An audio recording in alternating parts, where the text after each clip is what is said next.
Alright, welcome back everybody to Higurashi no Naku Koro ni. So, I don't know if we're done with the fragments, I'm not entirely sure, but we're 2 years after everybody died tragically, so I don't really know where we're going, but Aksa is a ninja. Okay. Aksa's my favorite character, so. Aksa was training inside a dark dojo filled with the smell of sweat and mold. The dojo was located in the middle of downtown in a small building. It wasn't that big and there weren't that well equipped either. It certainly didn't look like a dojo where a person as skilled as Aksa would train. What is that even supposed to mean? There were only 3 or 4 students there, including Aksa. But this was the dojo he picked. To Aksa, karate was certainly a weapon for crushing his enemies. But now he was seeking something further from it. To achieve his goal, a dojo with many young students having actual physical lessons wouldn't work. He had gone to so many different dojos, and this was the one he finally settled on. Every time Aksa punched a sandbag, the heavy thud of his punch and the clang of the sandbag's chain would echo. He wasn't just punching blindly. He thought first, developed these thoughts, and then punch! He was more of a deep and low vibration than a proper sound. Drops of sweat scattered, and the dust welled up in the air.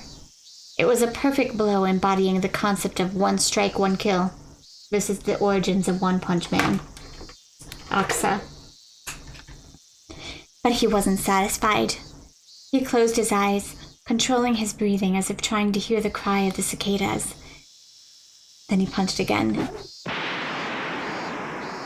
From a beginner's perspective, it looked like he was taking breaks between each.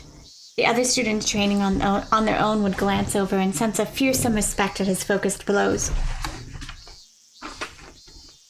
I heard Aksa works at the police department. Really? If someone like him is a police officer, I don't want to do anything bad. Still, his concentration sure is amazing. He never gets tired. On his days off, Aksa came to the dojo in the early morning, and he silently trained all day.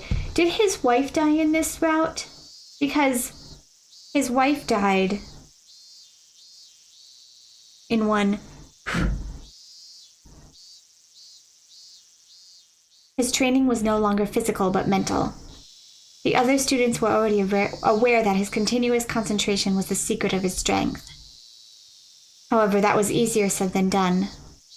As long as a person lived, they are bound by countless ties and idle thoughts.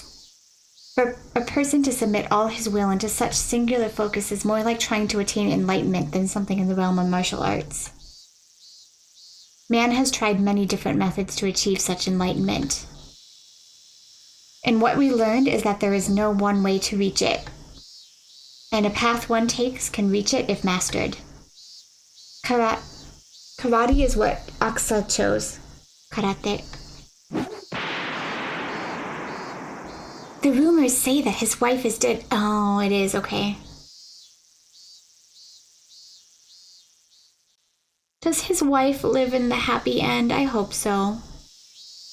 Supposedly he does karate to forget about that. I'm kind of confused as to which ending we're in right now. I mean, in all of them, Rika dies, but in all of them, the big explosion doesn't occur. So are we going off of the last chapter we read where the big gas thing does happen? I'm not sure. In any case, his wife dies way before that happens. So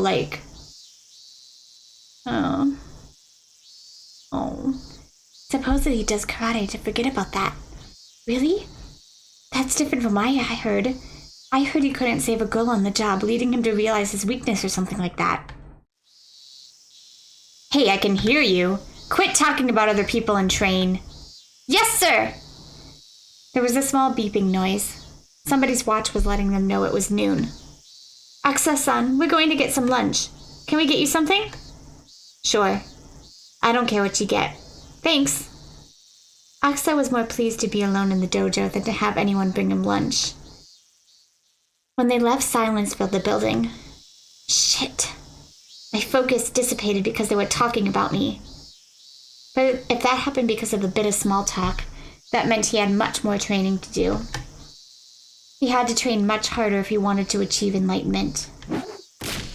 He focused again and started to punch the sandbag, but the sound was a lot lighter than before, and obviously the strength of his fists was no longer there.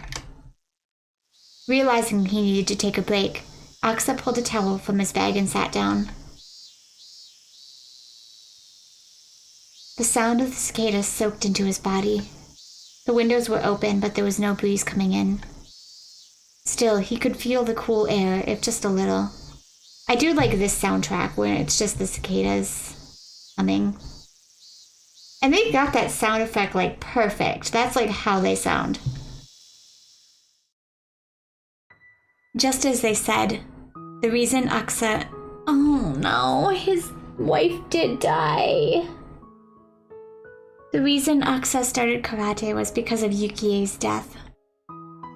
Of course, losing against the suspect in that kidnapping incident was one reason too, but more than that, the pain from Yukie's death was what made him start.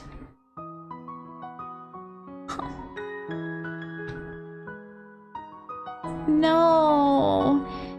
Yukie fell down the stairs at the hospital and died when he was on a business trip in Shishibone. He couldn't get rid of that depression, so he started learning karate. Well, good replacement.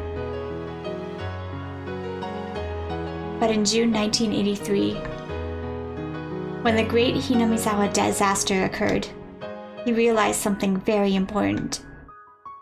A girl had predicted Yuki's death. Yuki. And in return, she wanted him to help her. Yuki's death was an accident. He could have told himself that there was nothing he could have done. But as for the girl, Rika Furude's death was different. She knew about her own death 5 years prior. When the disaster occurred, he remembered Oishi and called him to make sure he was okay. Wait, didn't Oishi die? Okay, which path are we following? Because Oishi died in the last one, so which path are we following? I don't know. Because didn't Oishi get, like, shot by the assassins? When he was caught up, he fell into despair. Rika was the turning point in his life. If he had believed what she predicted and did something about it, maybe Yuki wouldn't have had to fall down the stairs. He took the oath to serve the public as a police officer, yet he didn't even notice the plea for help from a little girl. He shoved aside a conspiracy surrounding her until it was too late. He had 5 years to do something about it, but he didn't do anything. And she died.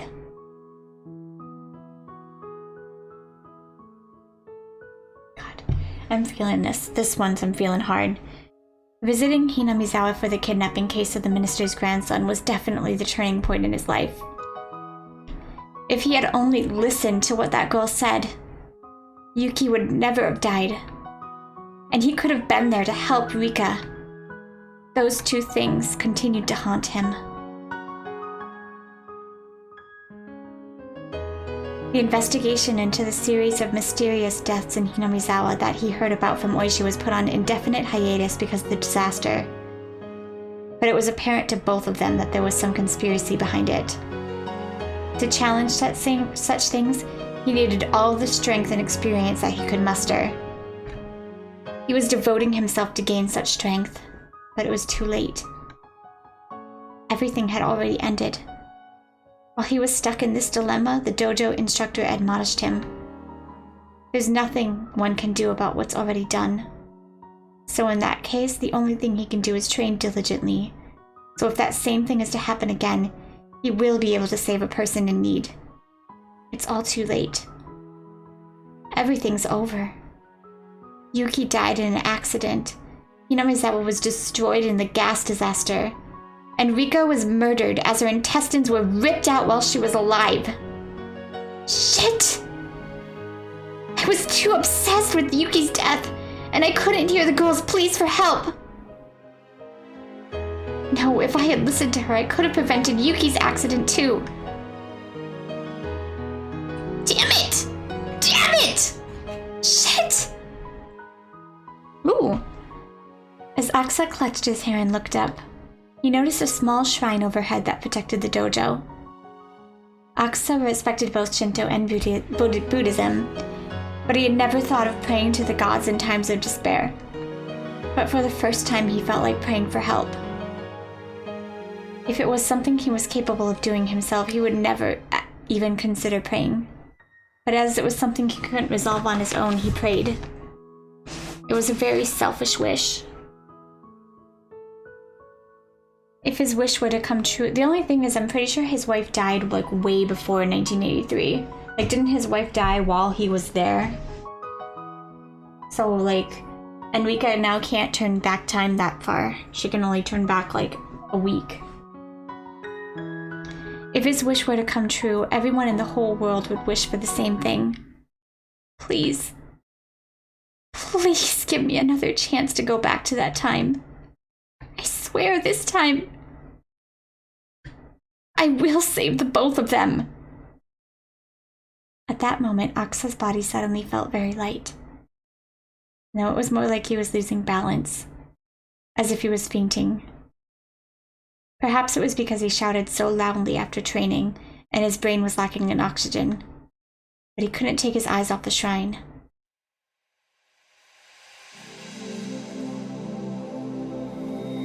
Oh. Thank you, Aksa. We needed your thoughts. Was this a hallucination? Aksa felt like a stranger was talking to him. We must wish for a miracle, and you must wish for a miracle too. Otherwise, a miracle will never occur. Unless everyone wishes for a miracle, it won't occur. Unless both sides reach out, their hands won't meet in the middle. He didn't know what she was trying to say, but somehow he felt like he couldn't miss a single word of it. He felt like it was something very, very important. Aksa, if you wish for it, I'll grant you this miracle. And it'll be a miracle for us too. Joining these broken fragments will give us the chance to create an even greater fragment. Your resolve on its own may greatly influence everyone's fates and intentions. Can you turn back time to that day? No, I can't do that. The only thing I can do is let you notice. To let you notice the things you can't learn from one fragment, you can learn from others. Oh, Aksa's getting God treatment. So all you have to do is return this broken fragment to where it belongs. That's a big miracle itself. Although you probably won't even notice it. Thank you, Aksa. Thank you for remembering me.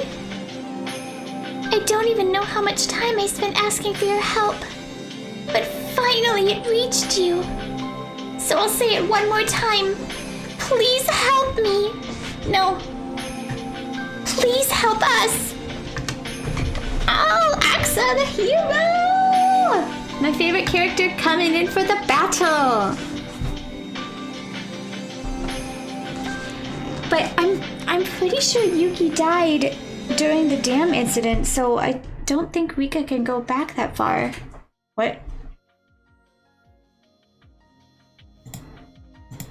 What's this?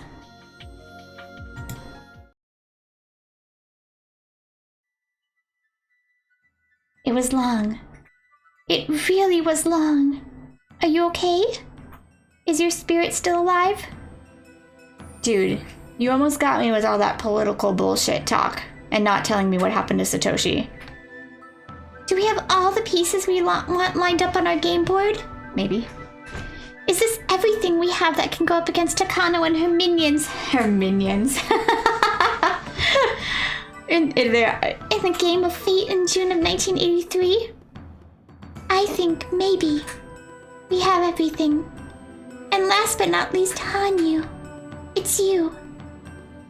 The time you have left to be a piece is limited. But that doesn't mean you can't show up in the game. Shall we begin? I've put in hundreds of years just for this moment. Oh God. Give it to me. Give it to me. I put in... We're almost at 100 episodes, I think. I put in years of life into this story. And I mostly blame on the slice of life stuff that I would usually skip if I was reading this by myself. That was monotonous and the same in every chapter. Huh. I'm just reading Enrica's voice since... Someone once suggested that believing is like placing a bet with coins of hope. In other words, believing means taking a risk. True? You gain something if you win, but you lose something if you fail. As with any gamble, we try to make sure we win and then bet a coin. But as with any gamble, there's no guarantee of victory. Sometimes you win, and sometimes you lose. And that's how you increase the number of coins you have. Unless it's blackjack and you don't know how to count cards. But if you keep losing, you don't want to continue gambling. It's then that you realize that if you don't gamble, you don't have to lose anything. Not gambling on anything is the same as not believing in anything, unless you're in Vegas. If you're losing, please stop.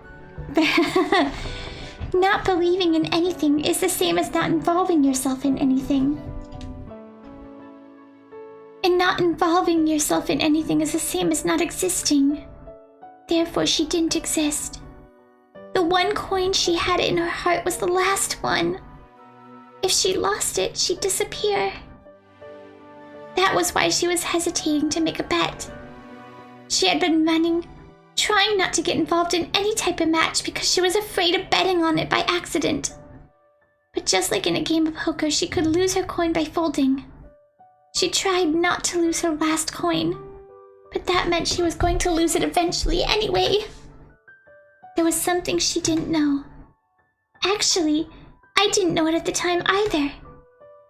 The more coins bet into the pool, the higher chances of winning this game. In other words, the more frightened we are, the more we'll keep losing the game before us. It's just like carrying a portable shrine. Huh? It's impossible to carry such a heavy thing by oneself. But when people put their strength together, they can lift it easily. There's a clear borderline between too heavy to lift and easily lifted. It's just like how the balance on a scale tips with just a little weight. The big, heavy shrine before us couldn't be lifted. Everyone tried their hardest to raise it, but couldn't. I didn't help because I was sure it couldn't budge. I don't participate in games I know I can't win. That's not fun. So I didn't bet my coin. But that was wrong of me. Maybe the portable shrine could have been lifted if I joined. For the longest time, I'd been pretending to be a bystander. I always thought I was just there. I think this might be Hanyu talking. I was just there to find out if my coin was worth betting or not. But that was wrong. I'm not just an onlooker, nor should I be a bystander. I should have participated. The game I've been facing doesn't look like a game I can win. It doesn't look like a game that's worth betting on. But by betting on it, or participating in it, or by believing in it, the outcome might change. To gamble on something is the same as to believe in something. To believe in something is the same as to be involved in something. To be involved in something is the same as to exist. Therefore, she existed.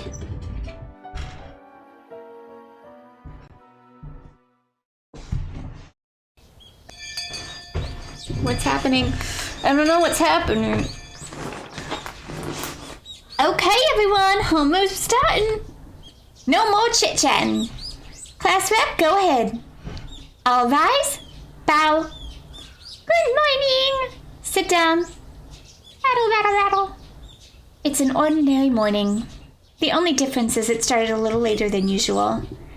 Chi-sensei normally arrives in the classroom right away, but she's a little late today.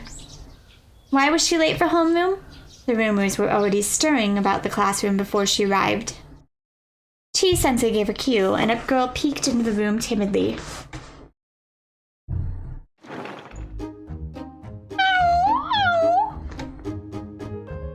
is a new student, Hanyu.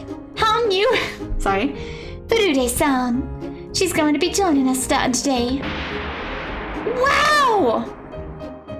What's happening? The voices of welcome, delight, and surprise all mixed together and filled the classroom. Furude? Is she related to Rika-chan? Yes, she is. She's my distant relative. My, that's quite a surprise even to me. I was uninformed that Rika had relatives. Hey, this old man didn't know either. Well, the three families are rather complicated. I wouldn't be surprised if I had distant relatives myself. But she sure does look related to Rika-chan. Oh, what a cutie! Oh! All my classmates had gotten excited.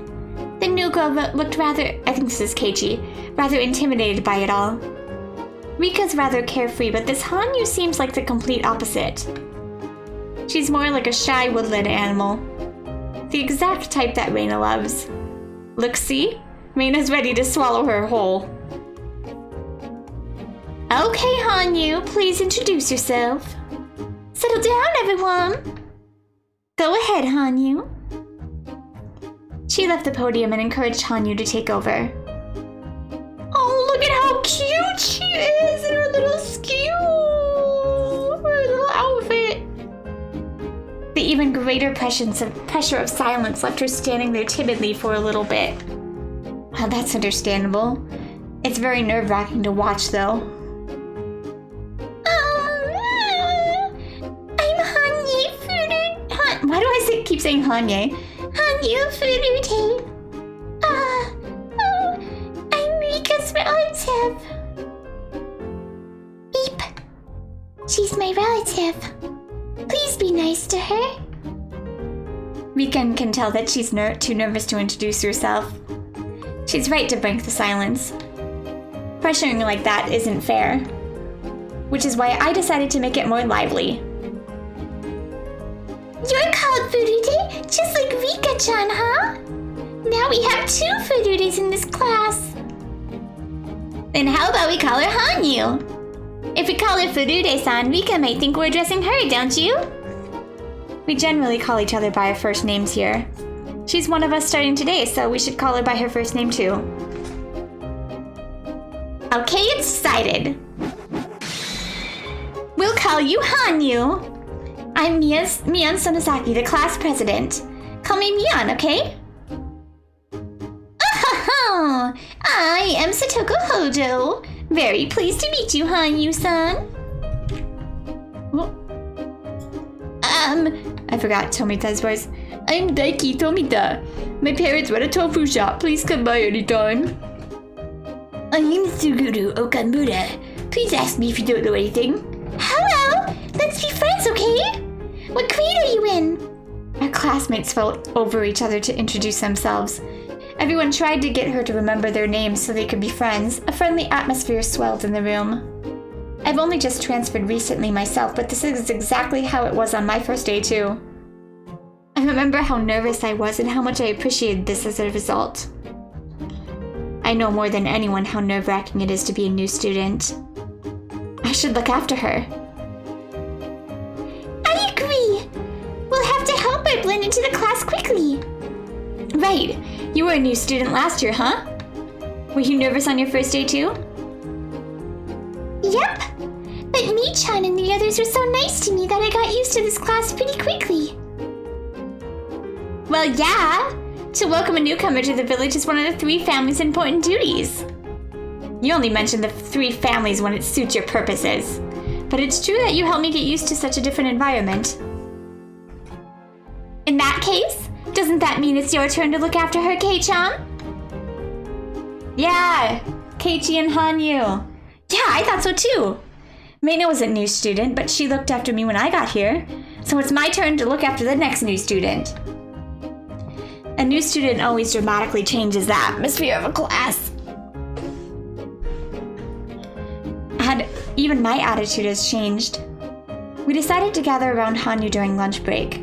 Poor Hanyu. She spent like hundreds of years just being... Okay. Remember, you can only ask Hanyu one question each, okay? Why don't we ask her some personal questions so we can get to know her better? Let's see, who will be the first to go? What is your favorite food? I like sweets. My favorite kind are cream puffs. Oh, that's wonderful. I love cream puffs too. There's a very good sweet shop in Okinonomiya. I'll take you there sometime. Okay, boys, did you all hear that? If you want Hanyu to like you, get her some cream puffs, okay? Not the cheap ones, though. Get her something expensive. Let's see, who's next?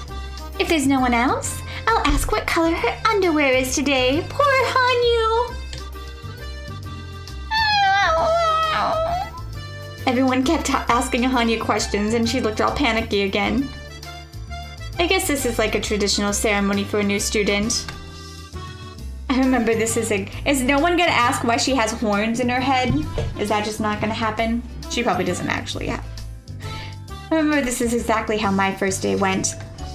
Mian and Satoko seem amused, so it must be the same for them too. I noticed Reina was watching the scene before her with a distant look in her eyes. She's probably remembering her first day too. Are you recalling what it was like?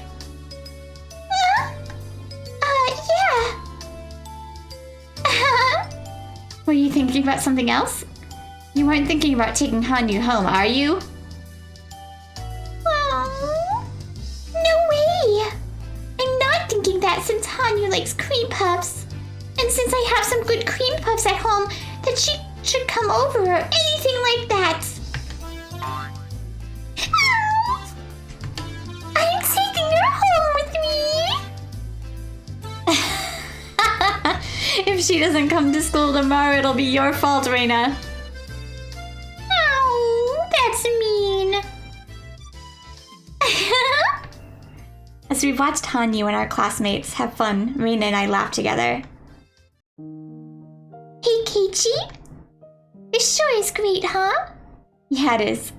It's great to meet a new classmate. No, not that. I mean, I think I've seen her a few times before. Hanyu? Maybe you saw her when she and her family came to look at the area before they moved here. You sure have a good memory, Reina. No, it's not like that. Reina remembered a bit of the fragments, didn't she? Keiichi remembered the most, but I feel like Reina did as well. Hanyu has been here for a long time. She's been right beside us all the while, watching us play together. For ages now. Huh? Is it just me? Didn't you notice, Keiichi? No, I haven't seen her before. So are you saying you've met her before, Reina? From what I can see, this is the first time Mian and Satoko have met Hanyu. If she's been that close to us, like Reina said, it's impossible that none of us would remember her. Are you sure? Besides, Hanyu's a transfer student. She couldn't have been here in this village that often. Oh, do you think so? I swear I've seen her pretty often. It's your imagination. Even Hanyu just said she was living far away before she moved here. But I've seen her before. Oh. Reina looked like she was trying to remember more. It's probably one of those deja vu experiences. Although it's the first time you see something, it feels like you've seen it before. I'm surprised Reina picked up on it. I'm guessing we're in the last arc or whatever. I'm guessing. Since Hanyu is showing up. Oh well, just forget about it. She's here now, right? Yeah, you're right. Yeah. She always seems so eager to join us. So I'm glad that she's one of us now. Reina smiled with tears in her eyes. Huh? When I looked over at her, Rika was wearing the same expression. It made no sense to me why those two looked that way. But as soon as Satoko came over and pulled a prank on me, I forgot all about it. What kind of freaking prank is she pulling on you? Jeez Louise.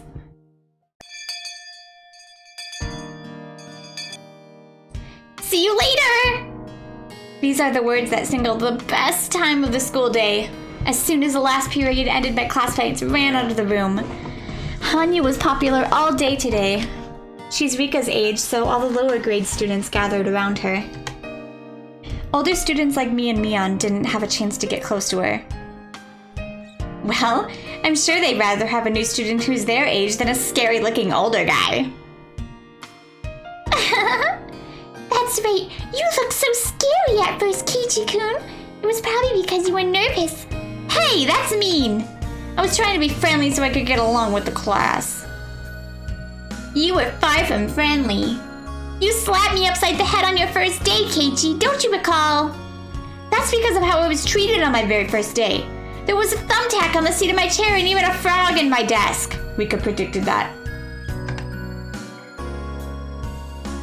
We heard there was a new student in the teacher's office, so we went to take a peek. We saw you there and you looked so nervous that Satoko must have thought she had to do something to help you relax. Oh, as your elder, I was being considerate, you see. That's impossible. Although that blackboard eraser trap sure did help to ease my tension, but Satoko will be so pleased with herself if I tell her that. So I'll never admit it. Huh, you must have gone home with everyone else. I'm sure she's still popular even after school. Still, your first day at a new school is really exhausting. I'm sure she'll sleep very well tonight. I'm quite sure too. Oh. Alright everyone, it's been a while since I've been busy with work quite a bit. We don't have time for games. I want the story to get to the climax. Please, story, you are like an evil, you are like a cheesecake hanging out of my thing and you keep adding this fluff that I don't want. I just want them to win already. I want Takano dead and bloody on the floor and begging for mercy, and then we step on her fucking face. Okay, that's it. I've been waiting for this. It's been so long that I've gotten rusty. Meep. I've been bored because I haven't rubbed a loser's head in a while. Oh, I won't lose. I won't be held back because it's been a while. I have no idea what time frame we are in. You sure have pent-up frustrations, huh? Great, that makes things even more interesting. Everyone's motivated, huh? You better watch out, I'm in top form today. Mion, you're going to wish you went to work instead. Mion's had to... Where are we in the timeline? Mion's had to work quite a bit lately because her uncle's shop is short on staff. So we haven't done any club activities for a long while. For us, club activities are the main reason we come to school. In a way, we live for these few hours after school. If there are no club activities, there's no point in coming here at all. Wow, Keiichi. I mean, for you, since you're a genius, but maybe for the other people who actually need to study. So it only makes sense for us to be excited about getting to have a meeting again. I guess none of us will be satisfied with an ordinary game.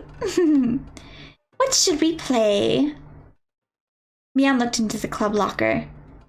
I'm always curious about what's in that locker and how much of it there is. I swear there's more in there than it can realistically hold. Just then we heard the door open. Oh? Hi, Yu-chan. Oh, hello. What are you doing here? Did you forget something? I thought she had already gone home. Did she forget her lunchbox or something? It's not that big of a deal to forget a textbook, but you can't forget a lunchbox.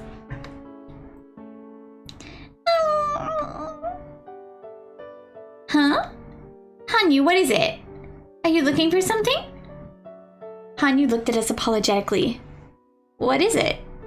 Are we in the way? She kept staring at us timidly. Huh? Are we sitting in Hanyu's seat? No, that's not it. What is it, Hanyu-chan? Can we help you? Can we? Oh.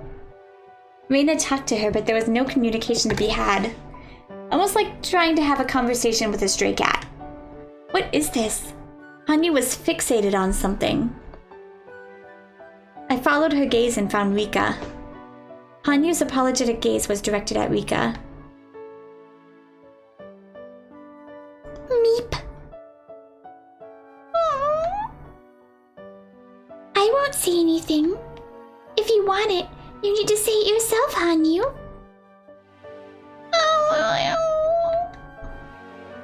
With that, I finally figured it out. Hanyu wanted to say something, but she didn't know how to say it, so she wanted Rika to say it for her. But Rika told her to say it herself. In other words, we need to listen to what Hanyu has to say. We patiently waited for Hanyu to speak up. But when I think about it, what happened this morning, I realized this kind of silence makes her even more nervous. Reina, noticing that, talked to her in a sweet tone of voice. What is it, Hanyu-chan? Can you tell me? I'll help you.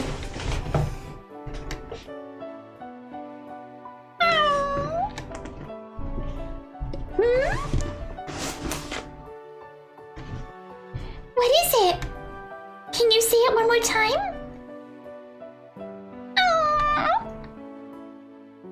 Huh? Huh? Mina raised her voice. What? Let this old man know too. What is it? Are you sure? What could it be? Please share it with all of us. Well... I want to join your club. Huh? Oh. Hanyu said it loudly as if to shake off her embarrassment. Now that's a surprise. Where did you hear about us? Oh, I want to join. I want to join your club. Very good. You did a great job. Clap, clap, clap. Rika-chan must have known that Hanyu wanted to join all along. Mia unfolded her arms with a smile and stared at Hanyu as if appraising her. Needless to say, Hanyu was intimidated. You're awfully reckless jumping into mortal peril by choice. But our club isn't just any old club. Only a select few are allowed to join, and that's only after passing a gruesome trial. Just because you want to join doesn't mean you can, you know? Aw, look, Hanyu-chan. Mi's club might look like fun, but...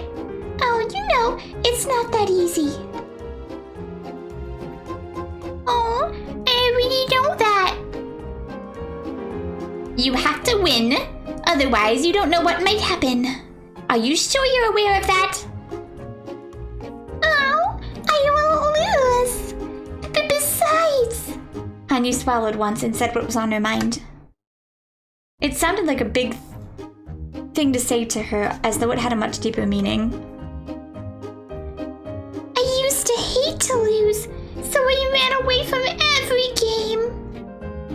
But running away is even worse than losing. I can win only if I continue to fight, despite the pain of failure. That's something I've learned. Hanyu. When Mian realized that, although she looks timid, Hanyu was actually quite courageous. She grinned. Looks like she's grown fond of her. Well, well, she's got guts. How about it, Mian? Why don't we let her try, huh? Let her take the entrance exam. Huh, why did it suddenly show Keiji's sprite? It usually takes more than a few weeks to determine if one is even qualified to take the exam. Yet she wants to take it on her first day.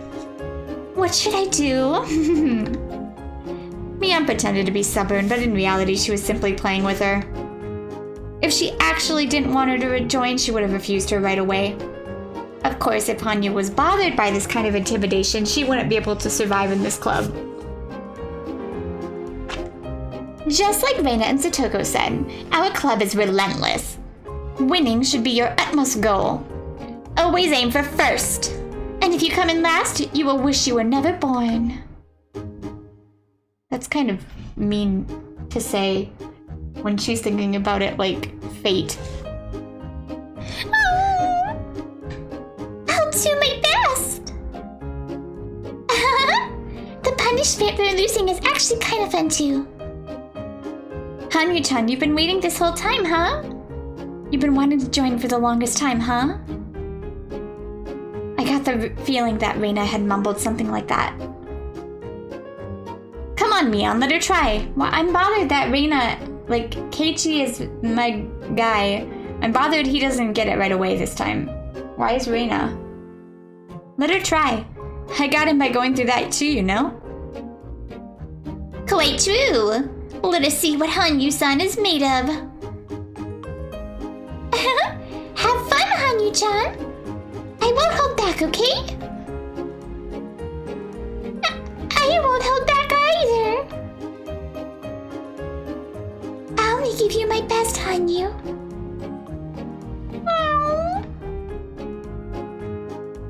Very well. Hanyu Furude, you're on. You're allowed to take the entrance exam. Okay then, we'll have to choose a game that Hanyu knows how to play. What would be good?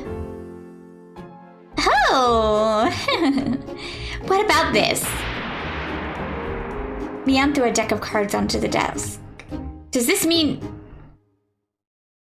We'll play a game that everyone knows. How about Old Maid? Interesting. Oh, that's fine. Here she goes. This is exactly what I had to endure when I went through this entrance exam.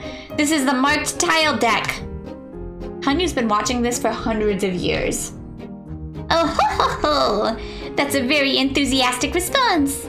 However, our closed version of Old Maid is a little different, no? Most of the cards have scratches on the back, so by memorizing the scratches you can tell what card it is. And she's had 100 of years to do it. In other words, the more you play this game, the better you are at it. This is simply our way of being mean to newcomers. Oh, Hanyu, kick their asses.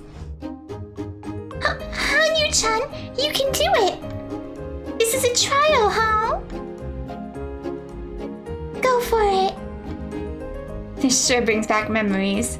I had to go through this too. It just happened recently, but it feels so nostalgic. However, that doesn't mean I'll go easy on you. Just like how merciless they all are when I did this exam, I'll put everything I've got into this. Right, everyone? Prepare yourself, Hanyu-san. Here we go. If you want to join, let us see what you've got. Roger. She's so fucking cute. I'll call your hand from the right, okay? Ace, 3, 4, 7, Jack, and Queen. It's too late to hide now. Sorry, Hanyu. This is the Ace of Spades, right? It got very loud all of a sudden.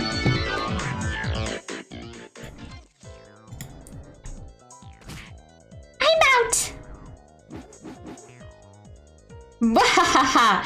Do you get it, Hanyu? This is the entrance exam for our club. Meep. Keiichi's putting his leftover grudge from his own entrance exam into this game. Come on, Kei-chan, are you sure you should be saying things like that? It's not even Old Maid, it's just memory game at that point. Hanyu, take Kei-chan's card on the right. That's what you need to win. Oh, I'm done. What? That's not fair. Okay, I'm dead serious now. How dare you make me mad? Hanyu, do you want to go home on a leash wearing shorts with a tail on them your first day? My. I think you would look better in them, Kichi-san. Oh, yes. I'm going to take them home with me. That's dirty, Reina. I'll make him do that punishment. Out of all these girls, I choose Hanyu. FYI. Actually, my favorite is Shion, but she's already taken. Even if Satoshi is dead or crazy. That's a great idea. I'm in too. Hey, you guys, why are you picking on me, huh? Because you're the only guy. Fine then. I'm going to make all of you do it.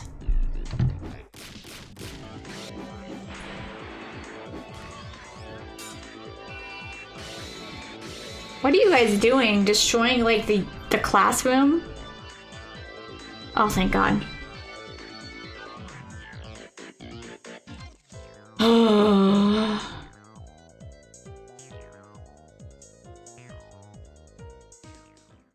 don't understand what is happening. Okay, this is the banquet section. Can you hear me? One more speech and then we'll move on to a toast. Are you ready? I am so confused as to what is happening. This is the back end. We're ready. We can't hear anything from inside, so please give us a cue when the speech is finishing up. 10 bottles per table, okay? Make sure you serve your table smoothly. Young waiters with bow ties got bottles of beer ready for a toast. Who are you? What? Beer? Oh, look at the ceiling again.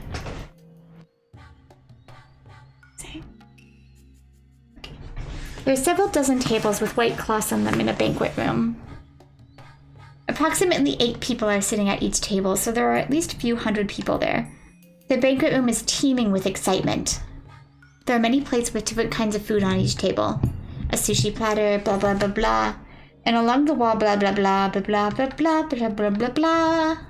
Blah blah blah blah blah blah blah blah blah blah blah blah. Give me my cheesecake! An elderly gentleman is giving a long speech on the stage before making a toast. Usually people don't like such long speeches. Hello, you're giving me a long speech right now, Gabe. Especially if it's before a toast.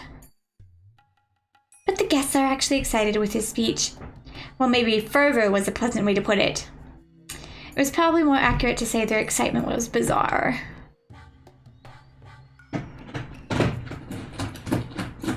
Oh my God, stop with the war talk. I don't care.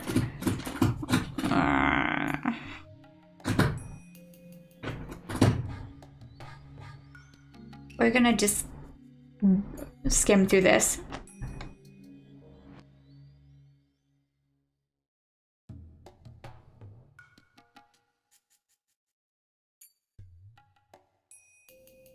Why do we care? Why do we care?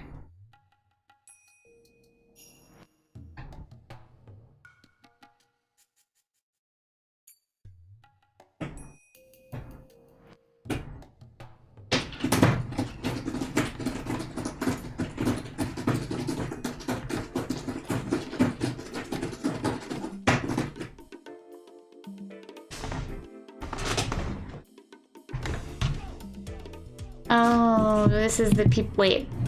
Oh, this is Aksa. Why do politicians always tend to lean right or nationalist and be so partisan? That's simple. What politicians want most are votes, and votes are cast by their What is this music? But not everyone over 20 actually votes. Blah blah blah blah blah blah blah. Sorry, Aksa, I love you, but I don't care about this political crap. What is this like Persona 5 music? The war only happened 40 years ago. In other words, the generation that's interested in voting blah blah blah. Sorry, Aksa. We're skipping this a little bit. I don't know what this has any relevance to the plot at all.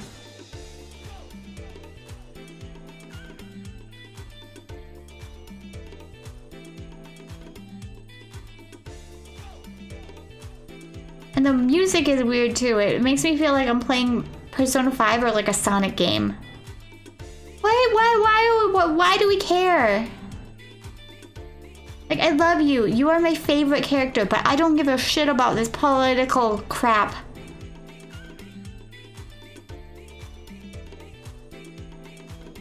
Blah, blah, blah, blah, blah, blah, blah, blah, blah, blah, blah, blah, blah, blah. Jack, my cat Jack is looking at me like, what are you doing, Mom?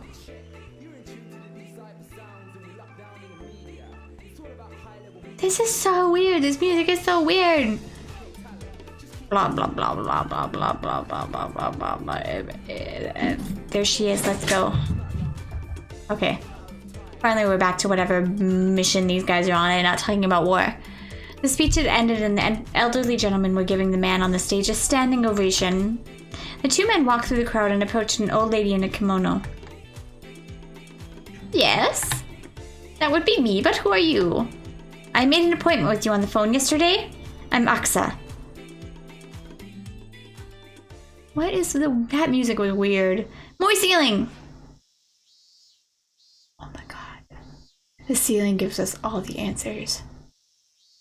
I see the words written in my ceiling. Oh!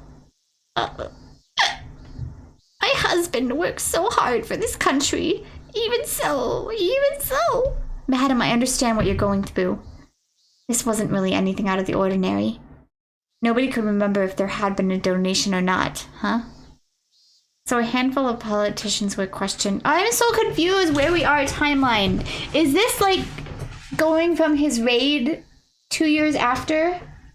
I'm so confused. As a result, some came up with a scheme to blame a sickly elderly man who had already retired. With only a short time to live anyway, he was the perfect fit for them. The elderly man had already been sick in bed, and the shock of his friends betraying him and had taken away his will to live. The only thing his wife could do was simply watch him suffer. She kept crying while telling the men about her husband's achievements. If your husband is in fact innocent, a judge will rule accordingly. Don't worry. All false accusations will be cleared. I already know that, because he is innocent, but he won't live to see the verdict. He worked so hard for this country, and this is what he gets in return? How can he rest in peace? Aksa nodded and tried to find the right words to say to her. His colleague rummaged through the pile of paperwork behind him. This has to be after their raid where they got the politician who was doing, like, bad stuff. I forgot what he was doing. Because I don't understand otherwise where this is coming from. The papers were filled with fine print, and it would be hard for an onlooker to tell exactly what they were. However, the way he was looking at them made it clear that they contained something important. Aksa, this is amazing! This records exactly how the money was moved. The gang that they went into. Aksa gave him a signal to remind him that this wasn't the place to be looking through these documents. Madam, there isn't any more paperwork, is there? No. That was the only thing in his safe. Please use it to get back at those ungrateful bastards. My husband did so much for them, and yet they... Madam, you do understand that some things in these documents will implicate him, don't you? Yes, I understand. One can't be honest all the time when one is a politician. True words. I am his wife, after all. Thank you for your cooperation. I will use this to expose the injustice that was done to him. Only one thing. May I ask you just one thing, though? Could you wait until my husband passes away before making this public? The paperwork Aksa received was something her husband intended to take to the grave with him. Something that shouldn't exist in this world. If it went public, her husband's name would be disgraced. Aksa nodded. I understand. You have my word.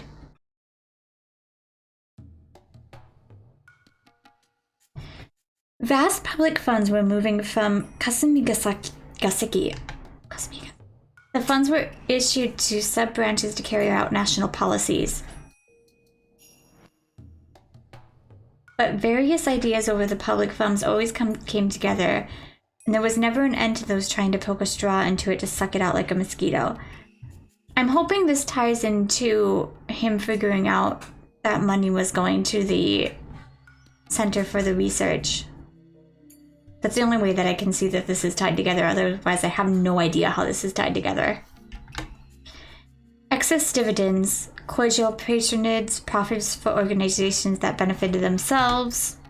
Many financiers approached and adhered to officials and politicians hoping to earn those gains. And the bureaucrats constantly indulge them. That's how Japanese corruption works. These illegal pipes form bypass after bypass and kasumi-gaseki, siphoning off public funds for their profit. To find and destroy such pipes is, of course, in the national interest. But eliminating illegal expenditures isn't as simple as that. There are important people connected to those pipes, and when those people are investigated, a major political scandal takes place. The reason why the government doesn't investigate such illegal expenditures is not only to protect the vested interests, but also because they are conscious of the damage these scandals can cause politically. Yeah, that's the only thing I can think that it ties into, is he's figuring out about the whole funding. To put it more I cannot say that word. The government can't endure the pain of pushing pus out of a wound. The closer the exposed subject is to the top, the greater the pain faced by the government and the effects that cabinet approval rating. The closer the subject is to the core, the more extensive the damage to the heart. The secret investigation Aksa was leading went as close to the heart as it got, and could cause a collapse of the administration from shock. This has to be connected to that. Aksa was tipped off that a huge amount of public funding was leaked out through an alumni organization of the 7 imperial universities, so he and his colleagues had been conducting a secret investigation into the matter for a long time. My only thing is where are we 2 years after? If we are, how does it help? Unless he keeps his memories. His target was tightly knit, but he learned the wife of one of the organization's senior members bore strong resentment towards them after her husband was made their scapegoat, and he managed to contact her. And because of that, he had gotten his hands on extremely important information.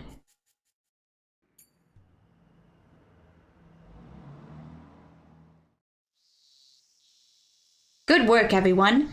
We've almost gathered enough proof. What Aksa-kun brought us is particularly shocking. You must have worked hard to get it. Great work. Thank you. The small meeting room was filled with boxes that were in turn filled with documents. A whiteboard was filled with cramp writing, too. A few of the investigators in the meeting room, which was also filled with smoke, was reading the documents intensely. Their intimidating manner clearly indicated they were police officers with a great deal of experience. Aksa was one of those men. It had been a while since Mamoru Aksa was transferred to this department. By the way, Mamoru means protect, so that's cool. When he worked on the case of the kidnapping of Minister Inukai's grandson, he had been a rookie, but now he was an experienced investigator. After a knock on the door, an elderly man entered the room. Everyone straightened up all at once. Sir, thank you for stopping by. Thank you. You don't need to stand. Relax. I brought a wonderful gift for you all today. Kanal, you'll get to get it. You'll get to go to your son's parent day meeting after all. The meeting room was filled with sighs tinged with exasperation and resignation. It certainly wasn't because any of them hated getting to go to Parents' Day. I knew it. I thought it was about time. Shit! Aksa's colleague complained. They had been so close to getting to the root of this issue. They had such strong evidence. Aksa, on his part, wasn't too disturbed. This has happened several times in the past, and considering how hot the documents he obtained were, it was easy enough to predict. You cutting him? Yeah. The case was suddenly transferred to another department. That meant their investigation ended here. The new department was supposed to continue the investigation to expose injustices, but that's never happened once before. it was just an excuse. The investigation had been terminated because of pressure from above. Damn it! What about everything we've worked for so far? It was just to see how much it hurt to push out the pus. They realized it'd be too painful, so they decided not to treat the wound. In that sense, their hard work wasn't wasted. Because of it, the investigation was terminated. Aksa understood that, but his colleague wasn't yet mature enough to understand. Of course, Aksa's sense of justice was displeased by this. He felt frustrated with his superiors who had hesitated to expose the truth. But he was mature enough to not say that out loud. We'll organize what we have and hand it over to the other end later. Anyway, since you haven't had a day off for a long time, you don't have to wait until 5 to leave today. Please go home and get some rest. We'll talk about what's left to do tomorrow.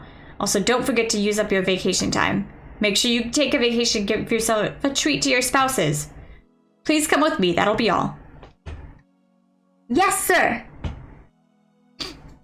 Though his long, secret investigation left a bad taste in his mouth with its resolution, he managed to earn a holiday until the next incident arrived.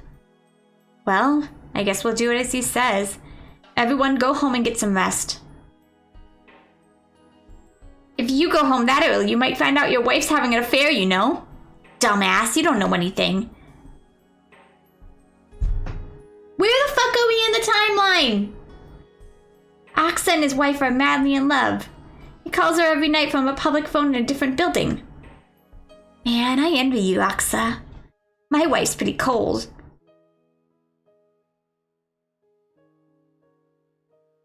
Aksa smiled bitterly as he gathered the documents in his hands. One of the pages fell to the floor. It was a page from a huge pile of papers documenting illegal expenditures. Yes, that's what I'm talking about. They exposed the illegal expenditures of the Alphabet Project, the research team for the next generation of hardware in the Defense Agency. It was entirely possible that this project was created in the first place for the purpose of funneling these illegal expenditures. When he saw the paper, one thing caught Aksa's eye. Where are we in the goddamn timeline? He picked it up, looked at it, and tried to remember. It was a list of people who illegally received public funds. It was also a list of retirees who were still very much in love with money. That should have been no connection between those people and Aksa. However, there was one thing that caught his attention. Huh? Yes! The EDA clinic. As soon as he said it, all sorts of memories resurfaced. Yes, the EDA clinic. When he was working on the case of the Minister Inukai's grandson abduction, he got into a scuffle with the suspects and became injured. He was taken to the local clinic. As he recalled, the name of the clinic was the EDA clinic. He started to remember one thing after another. His very first experience with wading into the muck. It was burnt into his mind like a fresh memory, and he could vividly recall everything that happened. His daughter was about to be born, and he really didn't want to go to Hinamizawa. He met Oishi, who taught him a lot of important things. He also met a girl in that village. Her name was... This has to be a timeline where he went home. Yes. Rika Furude. That was it. How long had it been? How old was she now? As he remembered her lovely smile, he also remembered the ominous prediction she made. She had predicted that if he didn't go back to Tokyo, something terrible would happen. At the time, he took it as nonsense, but he felt something odd about it, as if it was a divine omen. Then he had remembered Yuki, who was about to give birth. He became concerned that something terrible would happen to her. But he couldn't just leave and go back to Tokyo. That's why he called her right away. He told her something would happen. He told her to be very careful until he returned. Yuki laughed and told him he was paranoid. But that phone call indeed saved her from calamity. Aksa had found out about that when he had visited her after returning to Tokyo. A few days after his phone call, a janitor was seriously injured when he stepped on a loose tile on the stairs on his way to the rooftop. He also heard afterwards that Yuki had a habit of going up to the roof for a walk every day. But I thought, not that I'm upset that his wife is alive because he's my favorite character and I want him to be happy, but I thought she couldn't rewind time that much. But because of his phone call, she'd stopped doing it. If he hadn't called her, she would have been the one to step on the loose tile. In other words, Rika's prediction had been correct. There was no proof, but Aksa still believed that he was able to save Yuki because of Rika's prediction. He'd intended to call and thank her for saving Yuki, but the busy days that followed put it out of his mind. This has to be in between. Before Rika. He wondered if she still was doing well, if she was still smiling.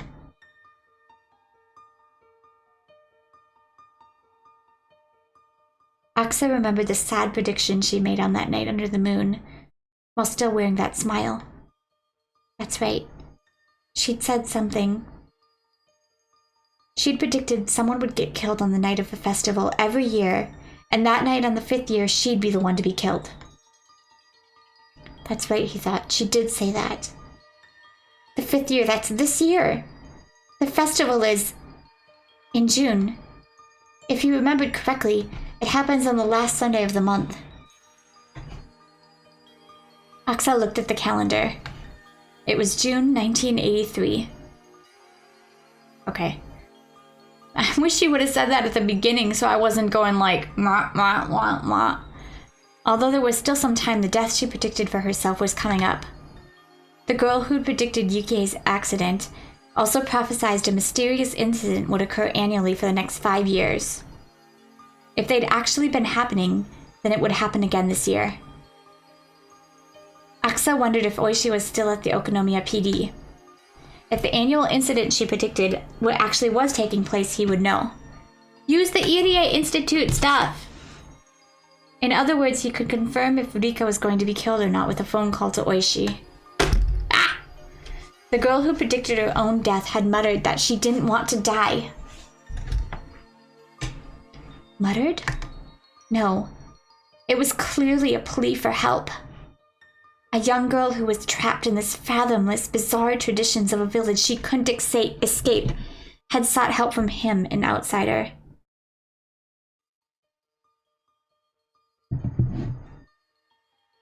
She paid his reward in advance, in the form of first seeing Yuki's accident. He had to get to her. He had to go save her. A flood of emotions filled him up. He felt as though he finally remembered something he was never supposed to forget. That's right. He had to go to Hinamizawa. He had to save the girl who asked for help.